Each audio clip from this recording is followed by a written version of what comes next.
76 hours. That's how long it took USS Batfish to accomplish what no other American submarine managed in all of World War II. 3 enemy submarines, 3 separate attacks, 3 kills in just over 3 days. And here's the thing that makes it even more interesting. The Japanese crews never knew what hit them. This is the story of how USS Batfish accomplished what no other American submarine achieved in World War II, sinking 3 enemy submarines in a single war patrol. February 9th through February 13th, 1945 brought Commander Jake Fyfe and the crew of USS Batfish into position to destroy Japanese submarines RO-55, RO-112, and RO-113 in just 76 hours, using radar technology that the Japanese lacked, and tactical skill that turned opportunity into an unprecedented record. USS Batfish's achievement stands alone in American submarine warfare history because no other U.S. submarine sank 3 enemy submarines in one patrol. The compressed time frame of 76 hours makes it even more remarkable. And what makes this story particularly interesting is that success didn't come from some dramatic innovation or desperate gamble, but from the systematic application of technological advantage combined with a commander who recognized opportunity and had the patience and skill to exploit it 3 times in succession. Today you can visit USS Batfish in Muskogee, Oklahoma, where she serves as a museum ship hundreds of miles from the ocean.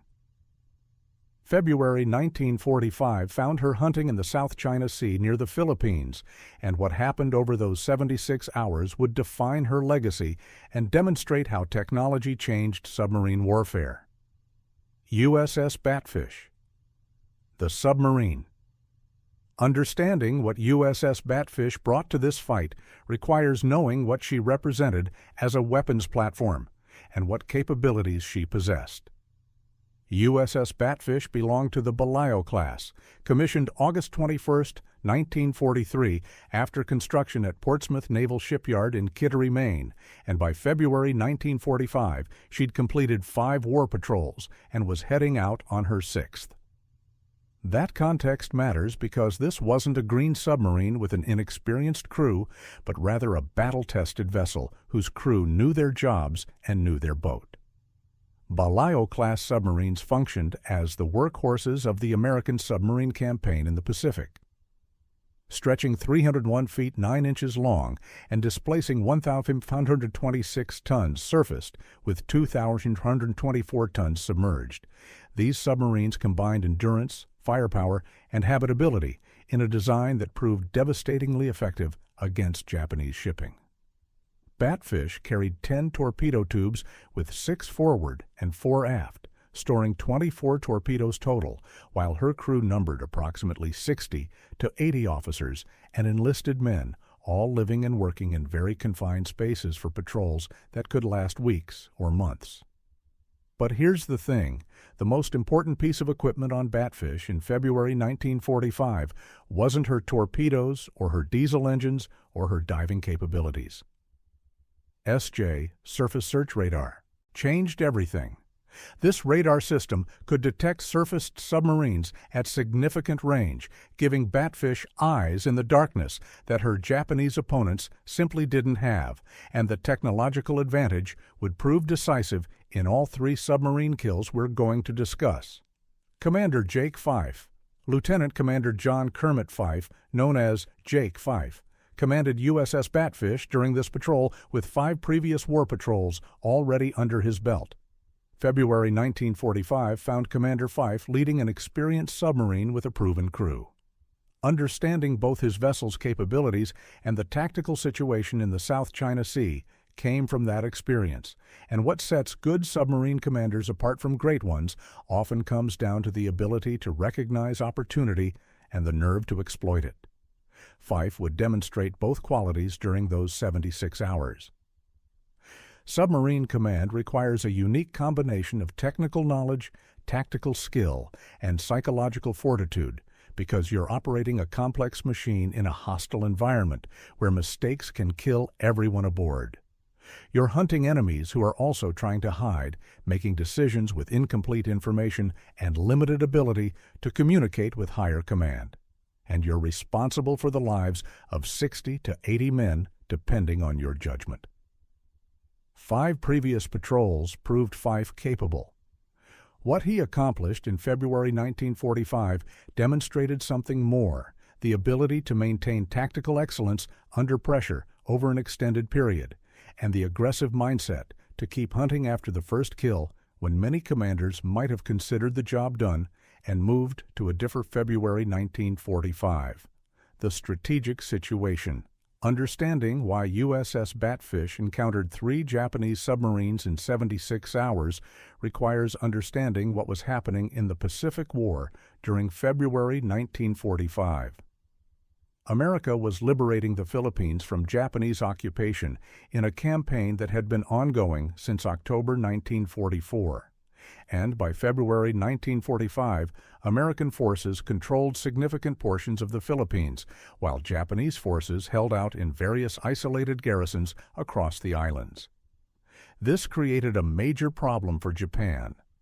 Tens of thousands of troops scattered across the Philippines and other Pacific islands found themselves cut off from resupply by conventional means because American submarines and aircraft controlled the sea lanes, while Japanese surface ships attempting resupply missions faced extremely high losses.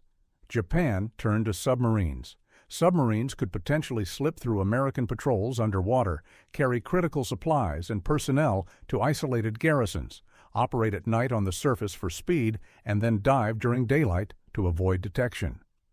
The theory suggested submarines offered a way to sustain these cut-off forces. But this strategy carried a fundamental problem. Japanese submarines in 1945 lacked the radar technology that American submarines possessed, and they operated in waters where American submarines actively hunted them.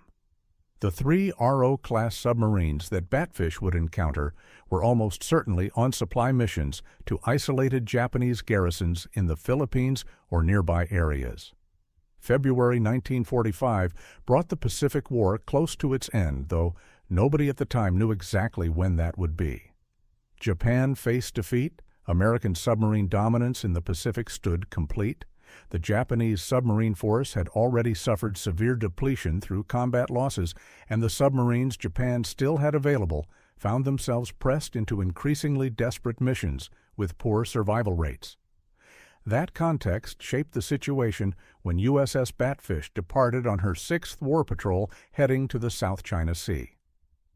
The technological advantage. Radar. Understanding what happened over those 76 hours requires understanding the radar advantage that USS Batfish possessed. World War II submarines weren't true submarines in the modern sense, but rather submersible vessels that operated primarily on the surface and could dive when necessary. Diesel-electric propulsion systems powering these submarines required them to surface regularly to run their diesel engines and recharge their batteries, and submerged operations drained batteries quickly, limiting underwater endurance to hours rather than days. This meant submarines spent significant time on the surface, especially at night when surface operations were considered relatively safe from air attack. Surface submarines could travel faster, recharge batteries, ventilate the boat, and conduct long-range transits more efficiently than submerged submarines. Before radar, night surface operations offered genuine protection. A submarine on the surface at night presented a very small visual profile that was extremely difficult to spot, and the darkness provided cover. Radar changed everything. SJ Surface Search Radar installed on USS Batfish could detect surface submarines at significant distances well beyond visual range in darkness, giving Batfish the ability to locate enemy submarines that had no idea they were being detected. Japanese submarines that Batfish encountered lacked equivalent radar technology and operated under the assumption that night surface operations provided safety, unaware that American submarines could see them through radar. This created an asymmetric advantage. Batfish could detect surface Japanese submarines, maneuver into attack position, and strike before the Japanese were aware of the threat, which meant the Japanese submarines weren't even in a fair fight because they didn't know a fight was coming.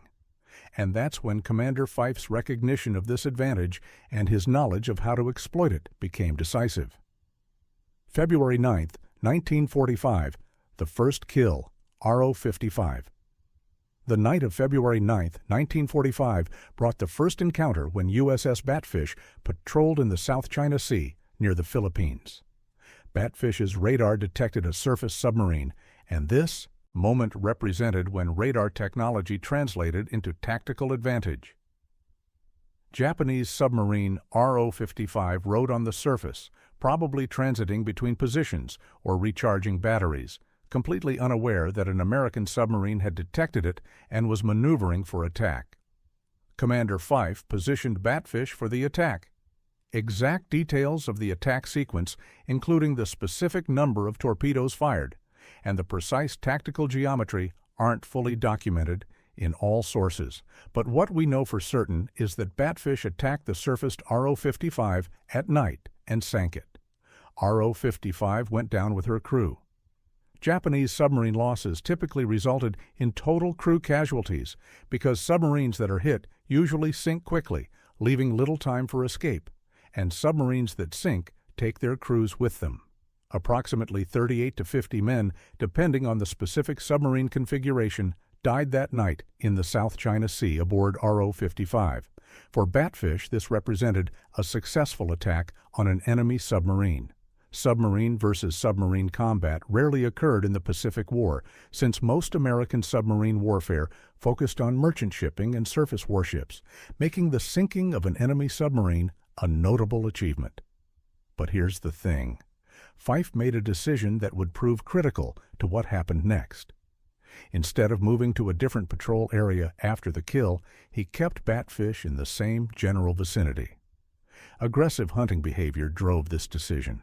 Fyfe had just sunk a Japanese submarine in this area, which meant Japanese submarines operated here, and the presence of one Japanese submarine suggested there might be others conducting similar missions. A more cautious commander might have worried about Japanese anti-submarine response and moved to a different area. Fyfe stayed and kept hunting. 48 hours later, that decision would pay off. February 11, 1945, the second kill, RO-112. Approximately 48 hours after sinking RO-55, USS Batfish's radar detected another surface submarine, RO-112. Another Japanese RO-class coastal defense submarine appeared on radar. Like RO-55, it almost certainly ran a supply mission to isolated Japanese forces, and like RO-55, it surfaced at night, unaware that an American submarine equipped with radar operated in the area. Fyfe executed the attack using the same tactical approach that had worked 2 nights earlier. Radar detection, positioning, attack on a surface target. RO-112 sank with all hands. Another 38 to 50 men lost. 2 submarine kills in one patrol already qualified as an unusual achievement. Individual submarine versus submarine encounters were notable, and 2 in the same patrol demonstrated both opportunity and capability. But Fyfe and Batfish weren't done. The fact that Batfish encountered a second Japanese submarine in the same general area within 48 hours confirmed Fyfe's tactical judgment. This wasn't coincidence. Multiple Japanese submarines operated in this area, probably, all on supply missions to the Philippines, and the South China Sea approaches to the Philippines were clearly being used as a submarine transit route. And that's when Fyfe kept Batfish on patrol in the area, looking for a third opportunity. February 13, 1945. The third kill, RO-113. The night of February 13, 1945, brought the third encounter 76 hours after the first attack, when USS Batfish's radar detected a third surfaced Japanese submarine. RO-113 appeared. Same class of submarine as the previous 2 kills, same tactical situation with surfaced at night, detected by radar, unaware of the threat, and Commander Fyfe executed the same successful attack pattern for the third time. RO-113 sank, taking another crew of approximately 38 to 50 men with her. With that third kill, USS Batfish achieved something unique in American submarine warfare history. No other U.S. submarine sank 3 enemy submarines in a single patrol.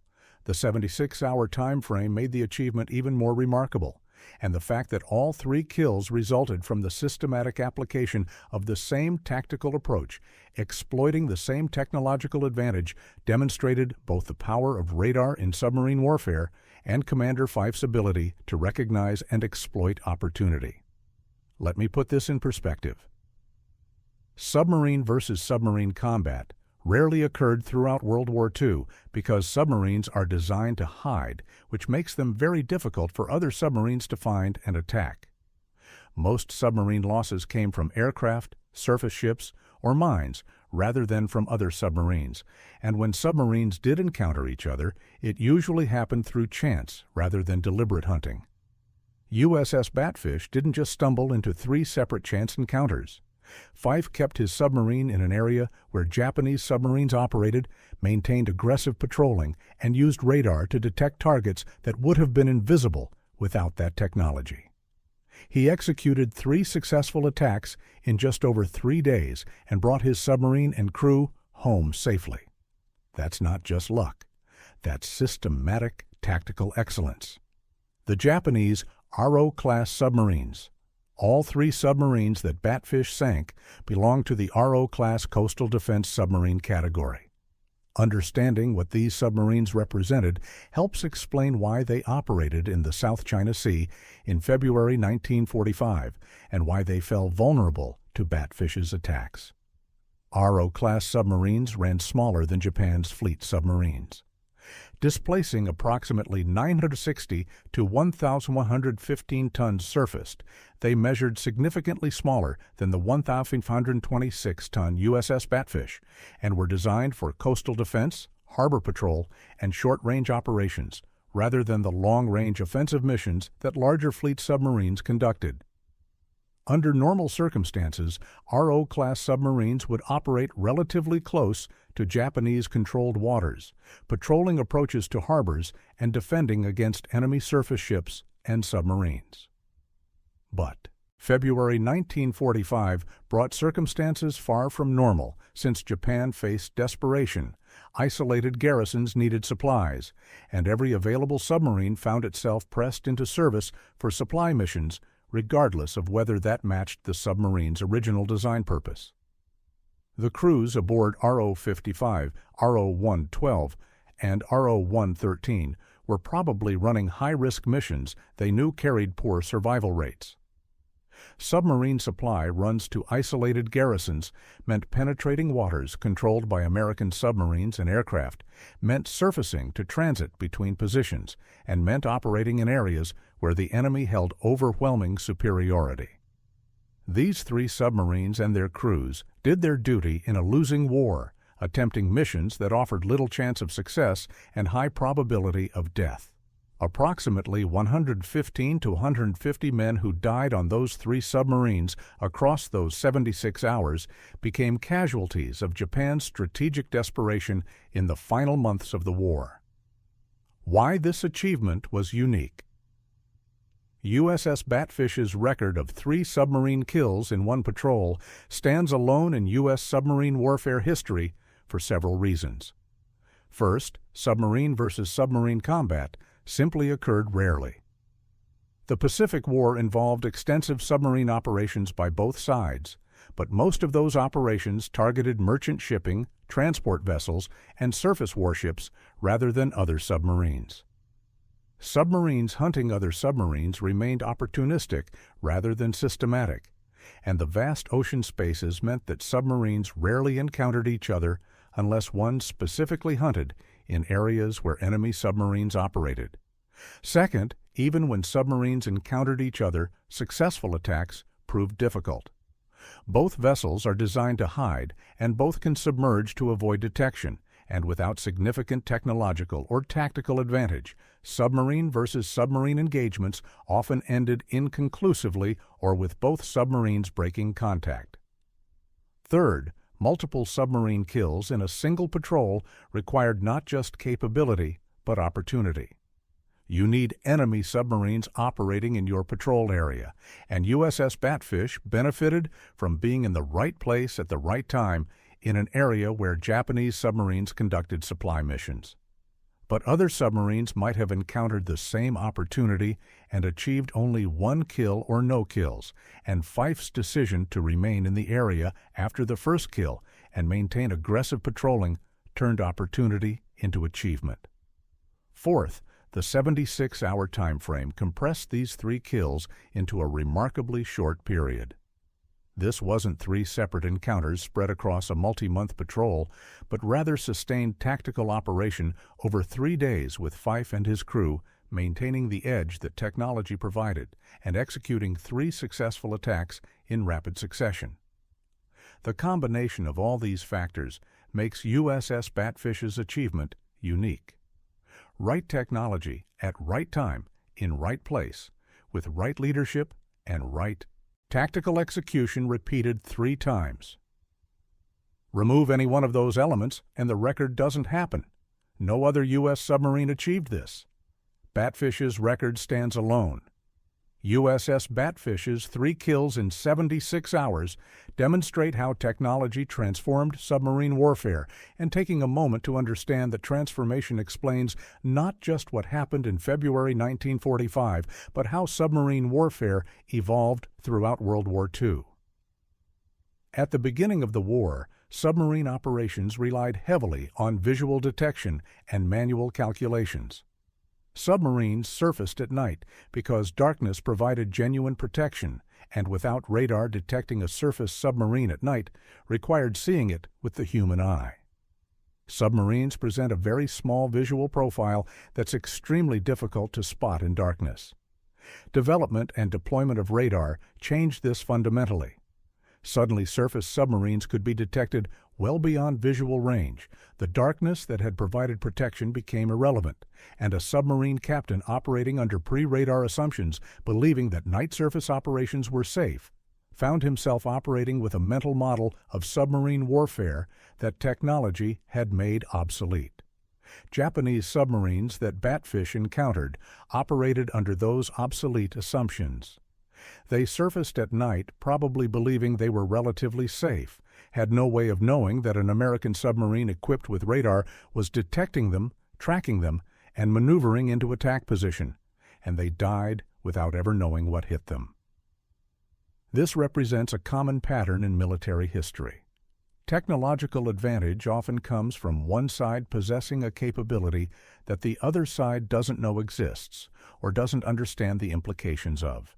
And the Japanese Navy knew that American submarines had radar, but understanding that intellectually and grasping the tactical implications are different things.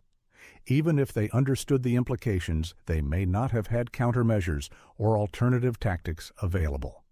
February 1945 brought overwhelming U.S. technological superiority in submarine warfare. Better radar, better fire control systems, better torpedoes. Since the Mark 14 torpedo problems that plagued American submarines early in the war had been mostly resolved by 1945, better training and better tactics. Japanese submarines found themselves outmatched in almost every dimension.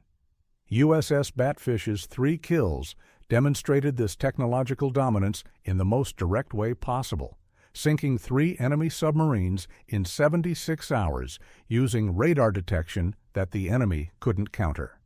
Before we move on to discussing USS Batfish's post-war fate and current status, I want to pause and consider the human cost of these 3 submarine sinkings. Approximately 115 to 150 Japanese sailors died aboard RO-55, RO-112, and RO-113 during those 76 hours. Each of those submarines carried a crew of roughly 38 to 50 men, depending on the specific configuration. And when a submarine is hit and sinks, the crew typically has little chance of survival. Submarines sink quickly when fatally damaged. Escape is extremely difficult, and survival in open ocean after escape is unlikely. These weren't abstract military targets. They were men doing their duty in a war their country was losing, sons and brothers and husbands and fathers. Trained submariners who understood the risks of their profession and accepted those risks in service to their country. They were probably on high-risk supply missions that offered little chance of success and high probability of death, but they went anyway because that was their mission. When I say USS Batfish sank 3 submarines, what I'm really saying is that Commander Fyfe and his crew killed approximately 115 to 150 men in 3 separate attacks over 76 hours. That's the reality of submarine warfare, where the abstract language of sinking submarines and achieving kills refers to actual human beings dying in steel tubes at the bottom of the ocean. This doesn't diminish USS Batfish's achievement. War created this situation. These were legitimate military targets, and Commander Fyfe did his duty just as the Japanese submarine commanders did theirs. But recognizing the human cost keeps us grounded in the reality of what we're discussing, since war isn't a game and victories aren't just statistics. Every number represents people who died. Batfish's crew had to live with having killed those men. Submariners understand this reality, since when you sink an enemy ship, you're killing the crew, and that's a psychological weight that veterans carry even when they know they did their duty, and even when they know the enemy would have done the same to them given the chance. Approximately 115 to 150 Japanese families received notification that their loved ones weren't coming home. Those families probably never learned the specific circumstances of how their sons or husbands or fathers died, and probably knew only that the submarine was lost with all hands sometime in early 1945. This is part of the story that deserves recognition alongside the technical and tactical analysis. USS Batfish's achievement in February 1945 existed as part of a larger American submarine campaign in the Pacific that proved extraordinarily successful and extraordinarily costly. American submarines sank approximately 1,314 Japanese ships, totaling 5.3 million tons during World War II, representing 54.6% of all Japanese maritime losses during the war. The submarine campaign strangled Japan's war economy by cutting off the flow of oil from the Dutch East Indies, rubber from Malaya, and other strategic materials from Southeast Asia. And by 1945, Japan's merchant fleet had been reduced to a fraction of its pre-war size, while the Japanese home islands were being slowly starved of the resources needed to sustain the war effort. Success came at significant cost. 52 submarines went down during the war, and 3,506 submariners were killed, representing approximately 20% of the men who served on submarines, which became the highest casualty percentage of any branch of American forces. Submarine warfare proved extraordinarily dangerous. USS Batfish and Commander Fyfe participated in this broader campaign. The 3 submarine kills in February 1945 were unusual, but the aggressive hunting, the exploitation of technological advantage, and the willingness to take calculated risks characterized American submarine operations throughout the Pacific War. Japan also suffered severe submarine losses. Approximately 130 submarines went down during World War II to all causes, including aircraft, surface ships, submarines, mines, and accidents. And by February 1945, the Japanese submarine force stood already largely defeated. The submarines still available found themselves used in increasingly desperate missions with poor survival rates like the supply missions that RO-55, RO-1-12, and RO-113 were probably conducting when they encountered USS Batfish. The strategic situation in February 1945 reflected overwhelming American dominance in submarine warfare. Technology, training, tactics, industrial production, and operational tempo all favored the United States, while Japanese submarines operating in these waters faced severe disadvantage, and USS Batfish's 3 kills in 76 hours demonstrated just how one-sided that advantage had become. What happened to USS Batfish after the war? USS Batfish survived World War II. She completed her 6th war patrol and returned to base. The war in the Pacific ended in August 1945, 6 months after Batfish's 3 submarine kills, and Batfish continued in U.S. Navy service after the war ended, as many submarines did during the immediate post-war period. Eventually, like all military vessels, Batfish reached the end of her service life and was decommissioned from the U.S. Navy. At that point, she faced the question that all decommissioned warships face: scrapping or preservation. Batfish received preservation, but not as a coastal museum ship in a major port city. Instead, USS Batfish ended up in one of the most unlikely locations for a submarine museum, which is Muskogee, Oklahoma, hundreds of miles from the nearest ocean. How does a World War II submarine end up in Oklahoma? The submarine was transported overland to Muskogee and installed in War Memorial Park, where it serves as Oklahoma's primary submarine memorial and museum. And this landlocked location makes USS Batfish unique among submarine museums. Most preserved submarines sit in coastal cities where they can be displayed in water. Batfish sits on dry land in the center of the United States. As of 2024, USS Batfish continues operating as a museum ship in Muskogee. Visitors can tour the interior of the submarine, see the cramped spaces where 60 to 80 men lived and worked during war patrols, and learn about submarine warfare in World War II. The museum features exhibits about Batfish's service, including detailed information about the 3 submarine kills in February 1945. For anyone interested in submarine warfare history or World War II naval operations, USS Batfish offers a tangible connection to that history. You can walk through the same spaces where Commander Fyfe planned his attacks and where the crew executed those attacks, see the torpedo rooms where the weapons that sank RO-55, RO-112, and RO-113 were loaded and fired, and experience at least partially what it was like to live in a submarine during World War II. The museum serves an educational mission preserving submarine history and honoring submariners who served. It stands as a memorial to the crew of USS Batfish and to all American submariners, including the 3,506 who died during World War II. If you're ever in Oklahoma and you have an interest in military history, USS Batfish deserves the visit. It's a unique piece of World War II history, preserved in an unexpected location, telling a story that deserves to be remembered. The Legacy of Commander Jake Fyfe.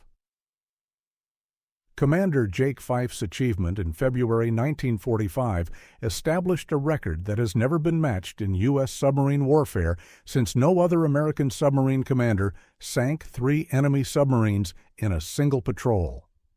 That record still stands.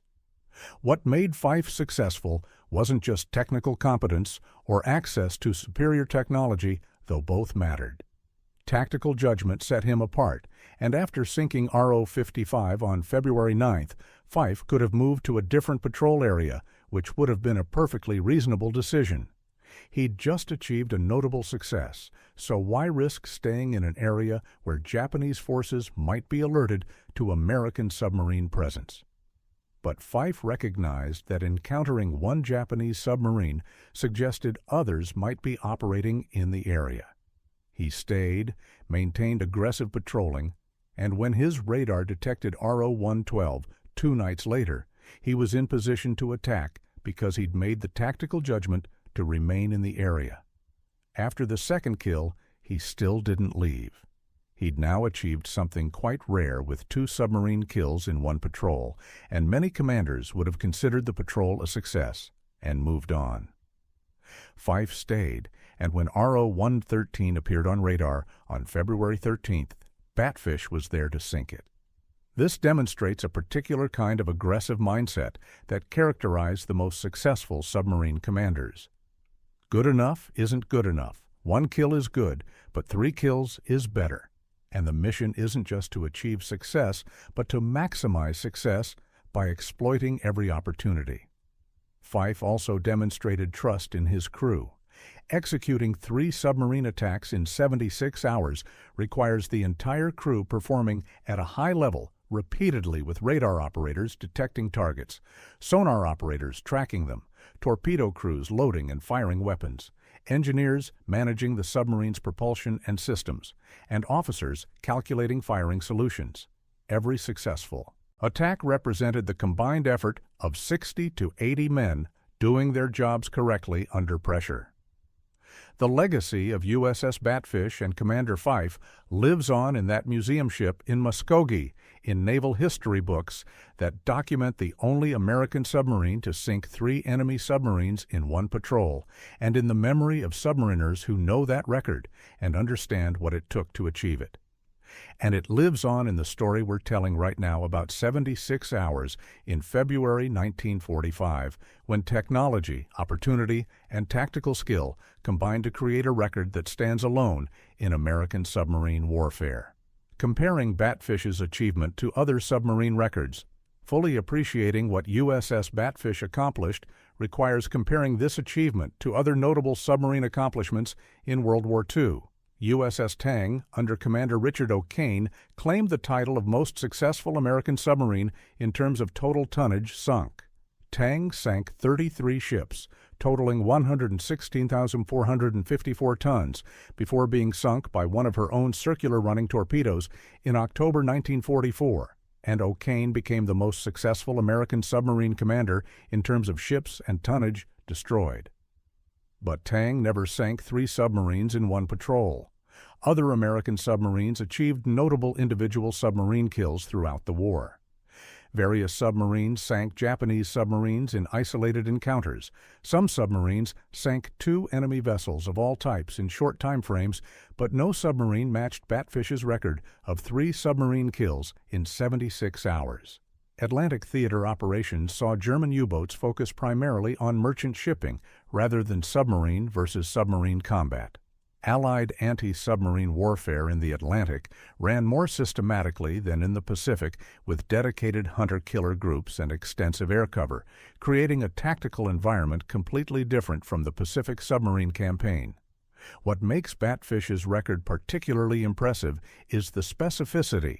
3 submarines, not just 3 ships. Submarines are much harder targets than merchant vessels, or even warships, because they can submerge, they present small surface profiles, and they're designed specifically to avoid detection.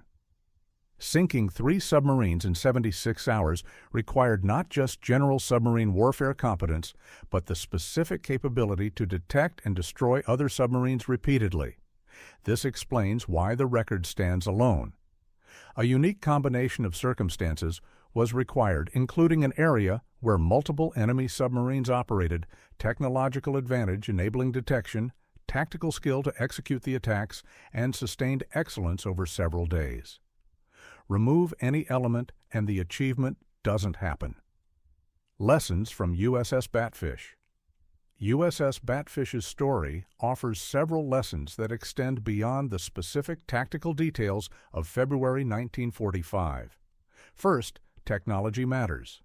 The radar advantage that Batfish possessed over her Japanese opponents proved decisive, and all 3 attacks succeeded because Batfish could detect surfaced submarines that had no idea they were being detected. This technological asymmetry created opportunities that simply wouldn't have existed otherwise, and in warfare, technology doesn't guarantee success, but it certainly changes what's possible. Second, exploiting advantage requires recognition and action. Batfish carried radar, but so did other American submarines, and what made Batfish's achievement unique was Commander Fyfe's recognition that the area where he'd sunk RO-55 was probably being used by other Japanese submarines as a transit route. He stayed in the area and kept hunting, recognized the opportunity that technology created, and actively worked to exploit it. Third, sustained excellence proves harder than one-time success. Sinking one submarine qualifies as an achievement, but maintaining the tactical edge to sink 3 submarines in 76 hours requires the crew performing consistently across multiple attacks. Every radar detection had to be followed correctly, every attack had to be executed properly, and every system had to work. This wasn't luck, but rather a well-trained crew executing their mission at a high level repeatedly. Fourth, leadership matters. Commander Fyfe's decisions shaped what happened through his choice to remain in the patrol area after the first kill, his aggressive approach to hunting, his trust in his crew, and his tactical judgment about when and how to attack. These weren't predetermined by technology or circumstances, but rather leadership decisions that turned opportunity into achievement. Fifth, understanding the strategic context matters. The reason Japanese submarines operated in that area in February 1945 in ways that made them vulnerable to radar detection came from Japan's desperation and isolated garrisons needing supplies. The broader strategic situation created the tactical opportunity, and understanding why enemies behave as they do helps explain why certain tactical approaches work. These lessons from 1945 remain relevant. Technology changes and specific tactics become obsolete, but the underlying principles about how to exploit advantage, how to lead under pressure, and how to sustain excellence over time don't change. The question of survivors. One aspect of USS Batfish's 3 submarine kills that deserves specific attention is the question of survivors. Research documentation notes that there were no survivors reported from any of the 3 Japanese submarines, which is typical of submarine warfare. When a submarine is hit by torpedoes and sinks, the crew typically has very little chance of survival. Submarines are pressure vessels designed to operate underwater. When that pressure vessel is breached by torpedo damage, water floods in rapidly, and the submarine sinks quickly, leaving crew members inside with limited options for escape. Especially if the damage is catastrophic or if the submarine sinks in deep water. Even if some crew members manage to escape the sinking, submarine survival in open ocean without rescue is unlikely.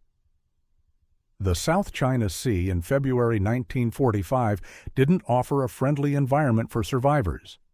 These were waters controlled by American submarines and aircraft where Japanese surface ships that might attempt rescue were themselves at high risk, and the probability of rescue for survivors from a submarine sinking in enemy-controlled waters stood extremely low. When we say that RO-55, RO-112, and RO-113 sank with all hands, we're describing the grim reality of submarine warfare. Approximately 115 to 150 men died across those 3 sinkings, and their bodies went down with their submarines to the bottom of the South China Sea.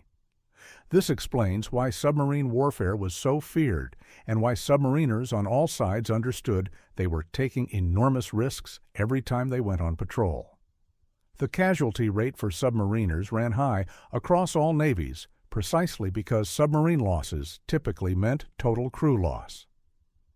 For the crew of USS Batfish, knowing that their successful attacks meant the death of everyone aboard the enemy submarines formed part of the psychological burden of submarine warfare. They did their duty and executed their mission, but they also killed men who were doing their duty and executing their mission. That's a weight that submariners carry. USS Batfish's achievement in February 1945 stands as a unique record in American submarine warfare. 3 enemy submarines destroyed in a single patrol, all within 76 hours. February 9, 1945, brought Batfish sinking the Japanese submarine RO-55. 2 nights later, on February 11th, she sank RO-112, and on February 13th, she completed the triple by sinking RO-113. No other U.S. submarine achieved this, as Commander Jake Fyfe and his crew demonstrated sustained tactical excellence, exploited a radar technology advantage that the Japanese lacked, and maintained aggressive hunting behavior that turned opportunity into unprecedented success. The 3 Japanese submarines and their crews, approximately 115 to 150 men total, died in the service of their country during a losing war. They were probably on supply missions to isolated garrisons in the Philippines, running high-risk operations that offered little chance of success, surfaced at night, believing darkness provided protection, unaware that American radar technology had made that assumption obsolete. And they died without ever knowing what hit them. USS Batfish survived the war and today serves as a museum ship in Muskogee, Oklahoma. Visitors can tour the submarine, walk through the spaces where the crew lived and worked, and learn about the 76 hours in February 1945 that defined Batfish's legacy. The story of USS Batfish demonstrates how technology transforms warfare, how leadership and tactical judgment turn capability into achievement, and how sustained excellence over a compressed time frame can create records that last for generations. It's a story about men and machines, about technology and tactics, about opportunity and execution. And it's a story that deserves to be remembered and understood, not just as an interesting piece of military history, but as an example of what happens when technological advantage, tactical skill, and aggressive leadership combine under the right circumstances at the right time. That's the story of USS Batfish and how she became the only American submarine to sink 3 enemy submarines in a single patrol. The record stands, the submarine sits preserved in Oklahoma, and the memory of what happened over those 76 hours in February 1945 remains part of naval history. Thanks for watching.